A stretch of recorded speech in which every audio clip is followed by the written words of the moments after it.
যদি কখনো বিপদে পড়ে যায় আমি দুরূদ পড়ি, দুরূদ পড়া শেষ বিপদ শেষ। রাসূলুল্লাহ সাল্লাল্লাহু আলাইহি ওয়াসাল্লামের উপর কেউ যদি দুরূদ পড়ে হাদিসে এসেছে, তাইলে আল্লাহ সুবহানাহু ওয়া তাআলা তার জন্য দুটো জিনিস করে। Allah ensures two things for him or for her. যেই ব্যক্তি যার কাছে তিনি এই দেনাটা দেবেন আগামীকাল তাকে দেয়া লাগবে, তিনি তার ওয়াইফের সাথে পরামর্শ করলেন। শোনো, কার সাথে পরামর্শ করলেন?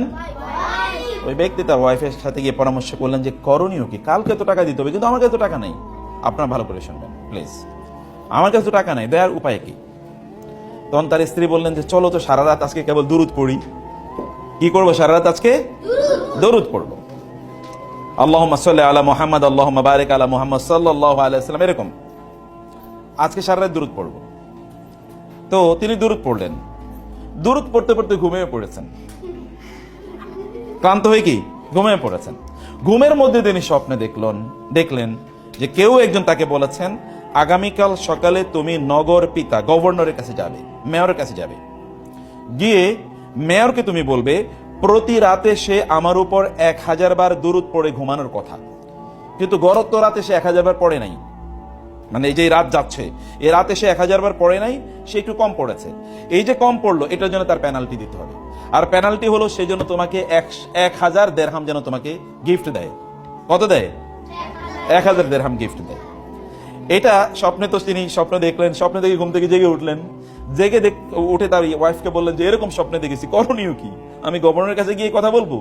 বলে হ্যাঁ যাও, তুমি যদি এরকম স্বপ্নে দেখেছো তুমি যাও। তিনি গভর্নরের দরজা তিনি গেলেন, ট্রু স্টোরি বলছি।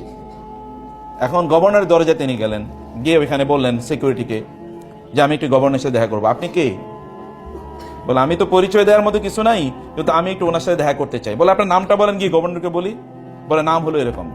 তো যাওয়ার পরে গভর্নরকে গিয়ে বললেন সিকিউরিটির লোকেরা যে স্যার এরকম একজন লোক, জনাব এরকম একজন লোক আপনার সাথে দেখা করতে এসেছেন। বলে নাম কি? বলে নাম এরকম। বলে তাড়াতাড়ি নিয়ে আসো, তাড়াতাড়ি নিয়ে আসো তাকে।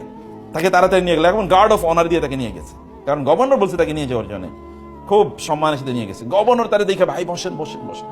বলে কি এবার বলেন কি জন্য এসছেন? বলে আমি তো কেমনে বলি আপনারে, গত রাতে এরকম এরকম একটা স্বপ্নে দেখেছি, আমার এরকম একটা প্রবলেম আছে, এরকম একটা স্বপ্নে দেখেছি। এই স্বপ্ন দেখার পর আমি ভাবলাম আপনার সাথে এই স্বপ্ন এর কথা আপনার সাথে বলা দরকার। বলে আপনি ঠিকই দেখেছেন, আমাকেও গত রাতে রাসূল সাল্লাল্লাহু আলাইহি ওয়াসাল্লাম নির্দেশ দিয়েছেন আমি যেন আপনাকে 1000 সিলভার কয়েন, যেন 1000 রৌপ্য মুদ্রা যেন আপনাকে আমি দিয়ে দিই। এই আমি এটা রেডি করে রাখছি, আপনি নিয়ে যান এটা। এখন উনি এটা নিয়ে আসছেন, নিয়ে আসার পর ওই যে আজকে কিন্তু অনেকদিন পর্যন্ত টাকা দেওয়ার কথা, আজকে টাকা দেওয়ার কথা, এর মধ্যে তার বিরুদ্ধে কি হয়ে গেছে? মামলা হয়ে গেছে কাজীর কাছে। কাজী মানে হচ্ছে বিচারক। কাজী মানে যিনি বিয়ে পড়ান এরকম না, কাজী মানে কি বিচারক। আমাদের দেশে এখন তো বিয়ে পড়ায় তাদেরকে বলে কাজী, কিন্তু আসলে কাজীর কাজ কি? বিচার করা। এদেরকে বলা হয় কাজী। আগের যুগে কাজী মানে হচ্ছে বিচারক, এবং কাদিউল কুদাত মানে হচ্ছে চিফ জাস্টিস। বিচারকের কাছে গেলেন, বিচারক ওই যে ওই পাওনাদার কিন্তু বিচারকের কাছে গেছেন, উনিও গেছেন বিচারকের কাছে। বিচারকের কাছে যাওয়ার পরে বিচারক তাকে দাঁড়িয়ে সালাম দিয়েছেন, আসেন একটু, আসসালামু আলাইকুম। বলে কি?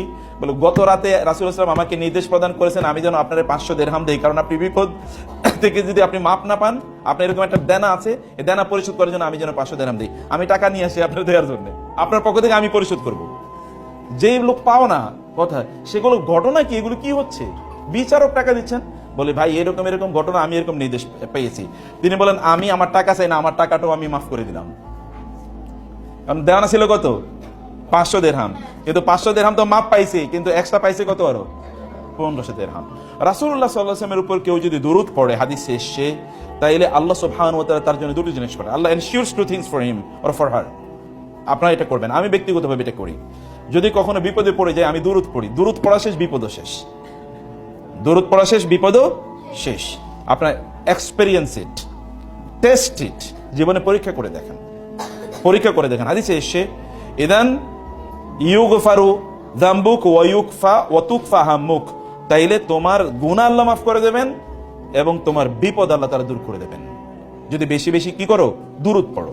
বেশি বেশি দুরূদ পড়লে এমন একজন ব্যক্তি যার উপর দুরূদ পড়লেই বিপদ দূর হয়ে যায়, তাকে ফলো করলে কি হতে পারে চিন্তা করে দেখেন তো, তাকে অনুসরণ করলে কি হতে পারে?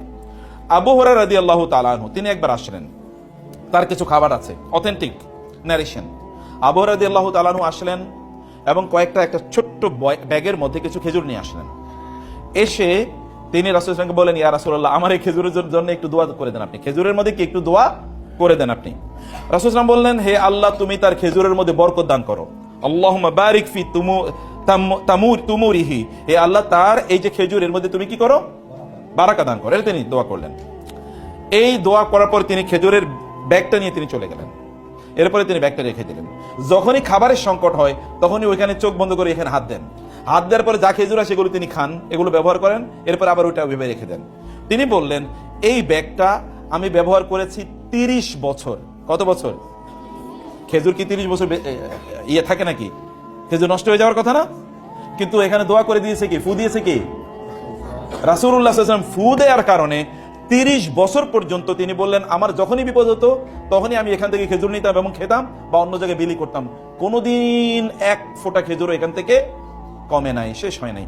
কিন্তু ওসমান রাদিয়াল্লাহু আনহু যে বছর মারা গেলেন, শাহাদাত বরণ করলেন, ওই বছর খেজুরের ব্যাগটা নিয়ে আমি বাইরে যাচ্ছিলাম, কিন্তু আমার উট থেকে খেজুরের ব্যাগটা পড়ে গেছে। এই যে হারিয়ে গেলাম, আর হারিয়ে গেল, আর আমি এটাকে খুঁজে পাইনি। রাসূলুল্লাহ সাল্লাল্লাহু আলাইহি ওয়াসাল্লাম বনু মুস্তালিক যুদ্ধ থেকে তিনি ফিরে আসছিলেন, 1400 সাহাবী তার সাথে। অথবা আপনারা জানেন হুদায়বিয়া থেকে তিনি ফিরে যাচ্ছিলেন, 1400 প্রায় সাহাবী তার সাথে। এর মধ্যে তারা বললেন, হঠাৎ করে তাদের রাতের বেলা তাদের পানি শেষ, এখন তাদেরকে গোসল করতে হবে, তাদেরকে ওযু করতে হবে, তাদেরকে পানি খেতে হবে এবং তাদেরকে কি পানি প্রিজার্ভ করতে হবে, কারণ তারা তো জার্নিতে আছে।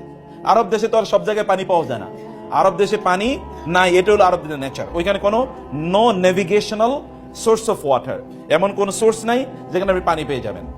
পানি আনতে হয় বহু দূর থেকে, হয়তোবা সেটা জেদ্দা থেকে নিতে হবে বা অন্য জায়গা থেকে নিতে হবে, এরকম ভাবে।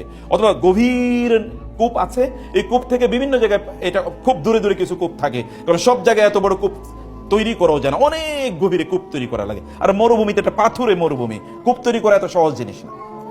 অতএব এখানে পানি হচ্ছে মোস্ট ভ্যালুয়েবল রিসোর্স আরবদের জন্য, মোস্ট ভ্যালুয়েবল। পানির জন্য তারা যুদ্ধ পর্যন্ত করে, এরকম একটা অবস্থা। তো এই আরবে পানি নাই, পানি নিয়ে তাদেরকে চলতে হয়। সাহাবায়ে কেরামরা এসে বলেন, ইয়া রাসূলুল্লাহ, পানি তো নাই, করণীয় কি? তিনি বলেন, এক ফোঁটাও নাই। বলে, আছে, লোটার মধ্যে একটু আছে। বলে, লোটাটা নিয়ে আসো। লোটার মধ্যে তিনি বলেন, আমি হাত রাখলাম। তিনি আঙ্গুল চুবিয়ে দিলেন, এবার বলেন, তোমরা পানি নাও। এবার 1400 লোক পানি নিল, নিয়ে তারা 1400 লোক গোসল করলো, 1400 লোক ওযু করলো, 1400 লোক পানি খাইলো এবং 1400 লোক পানি প্রিজার্ভ করে এগুলো রেখে দিল। পানি কতটুকু? মাত্র এতটুকু। 1400 লোক এতটুকু পানি কেমনে নেয়? তিনি যদি আঙ্গুল দেন, তাহলে যদি এত বরকত হয়, তাহলে তার জীবনটা কেমন বরকতময়।